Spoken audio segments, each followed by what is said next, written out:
Well, I was young at one time, so I remember what that was like. No, I actually love teen stuff. I know that sounds very bizarre, but I love teen shows and teen magazines, and I think it's because when I was a teenager, I didn't have a very good time. I had actually a really bad teen experience because actually my dad was an alcoholic, so I was kind of like the parent in the situation, so I didn't really get to do a lot of teen stuff. So now that I'm an adult, I kind of am getting to relive my teen years by writing about teens who, are having actually the fun that I didn't get to have. Although actually I'm kind of torturing my teen characters by making them go through all of these really bizarre situations, like turning out to be a princess or having a brain transplant or all these different situations. But, the other stuff, like the stuff where they, the boyfriend problems and all of that are things I really did kind of go through, so. You can't help but have a lot of friends who are teens when you write books for teens, so I actually have a lot of girls who email me and we get to know each other, and actually girls who started out reading the Princess Diaries when they were 11 and now they're going to college, and it's so funny because I feel like I'm sending them out into the world just like I'm sending Mia out into the world, and it's kind of sad in a way. So not for them because they're fine. It's sad for me.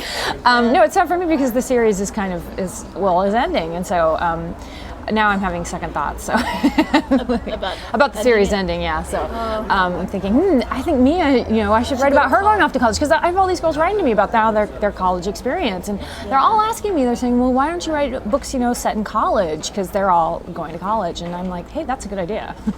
So I get a lot of feedback from them, and it really kind of spurs my creativity and really affects kind of what I write. So.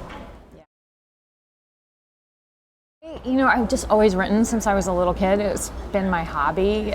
I just always wrote stories. We didn't have, the internet or computers or 1,000 movie channels or anything when I was growing up. So when we were bored, my mom would just be like, go to your room and go write a story or read a book. So that's what I did. Yeah, and we didn't have a ton of books, so I would just write stories for myself. I would write like fan fiction or, whatever. I would just make stuff up. Because I also, like I said, I had a bad kind of experience growing up, so I would try to escape into my own world. And I also had problems finding good teen fiction that wasn't about really what I was going through. A lot of teen fiction when I was growing up was about people who had alcoholic parents or whatever, and I didn't want to read about that. Yeah, or it always seemed to be about some girl who would have sex with a boy and then get pregnant and then she'd be homeless, and then I didn't want to read about that. I was a little downer fiction. I wanted to read fun stuff like the Gossip Girls or Princess Diaries. They didn't have stuff like that when I was growing up. It seemed like there was Judy Blume, who I read everything she wrote, and Paula Danziger was great. But I wanted to read funny, kind of empowering girl fiction, and I just couldn't find any. So I started writing my own. I actually just would read science fiction, and that was as close as I could get to escape fiction that had strong female characters in it. And so now that I'm doing it, I'm just writing what I wanted to read, stuff that is kind of like the real world. I mean, it has real girl problems in it, and girls that have, problems with their parents, problems with their best friends, problems with their boyfriends, but they also, have psychic powers, or they talk to ghosts and that kind of stuff. So girls can identify with it, and it's very accessible, but it's also got that quality where, you are escaping the real world for a little bit and having a kind of wish fulfillment fun time at the same time. I think the definition, I think that there's more, I'll tell you something. When I tried to get the Princess Diaries published, we got rejected 20 times. And a lot of the rejections said that this is not children's fiction. This is not children's literature. It's not appropriate for children. Because it was very chick lit-y. And chick lit at that time had just kind of burst onto the horizon with Bridget Jones' Diary. And basically what I was trying to do, and Louise Renison was doing it at the same time with Angus Thongs and Full Frontal Snogging, was write books for girls that, was very pop culture and mentioned, girls who liked clothes and girls who were interested in kissing boys, but girls also who had real life problems. And Judy Blume had done it for a while, but we were just doing it again 20 years later, I don't know why all of a sudden it was considered not appropriate for, I don't know, but that's what my rejection letter said. It was really funny too, because I met that editor again, later, and she was really nice to me. Well, now that the books have taken off, it's really strange. So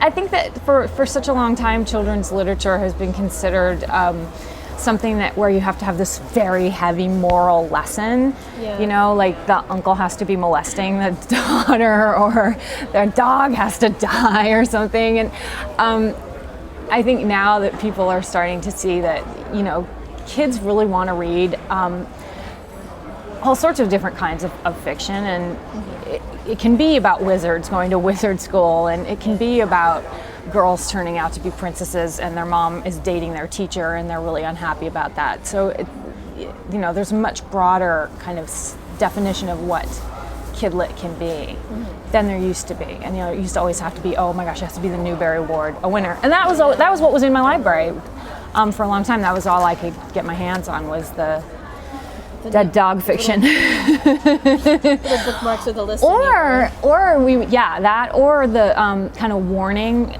fiction, which was like, don't have sex before you get married. Yeah, I know. So it was really funny. Yeah, there's actually a lot of movie interest right now. My Queen of Babel series has been optioned, and Kristen Bell is slated to star as from Veronica Mars. And she was in Forgetting Sarah Marshall. She was the movie star. Oh, she's the blonde girl. Yeah, the blonde. Yeah, so that's really fun. Yeah.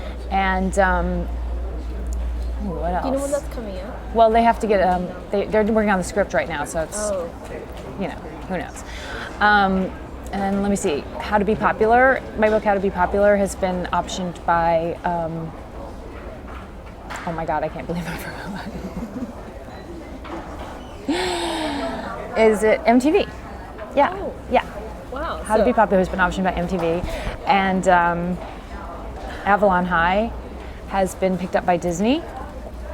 So there's a lot of stuff going on in the movie biz. And the Mediator series, I just sold the rights to the producer who did Spiderwick Chronicles.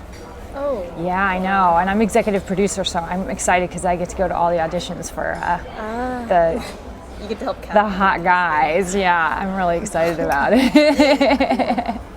Were you involved with the Princess Diaries production? I wasn't. I actually, I just sold the movie rights, and I was like, you guys know what you're doing, so you go ahead. And they actually did call me, though, a few times to tell me what was going on and let me know. We're killing the dad, because, the dad's alive in the books. And I was like, oh my God, why? What did he do? And they, well, we've got this actress who's going to play the grandmother, and we want to kill the dad and give her all the dead dad's lines. And it's Julie Andrews. And I was like, oh my God. Okay, kill the dad, go ahead. So that was really funny. And then I got to go out to the premiere and meet all the stars, and it was so fabulous. And it was really great because they were really, in Hollywood, when, they meet a writer, they're like, wow, you're a writer? You can type? That's so great. So that was really fun. It was much different than in New York, where everybody's a writer and they just are like, oh, you write? Well, so do I. So that was fabulous. So in California.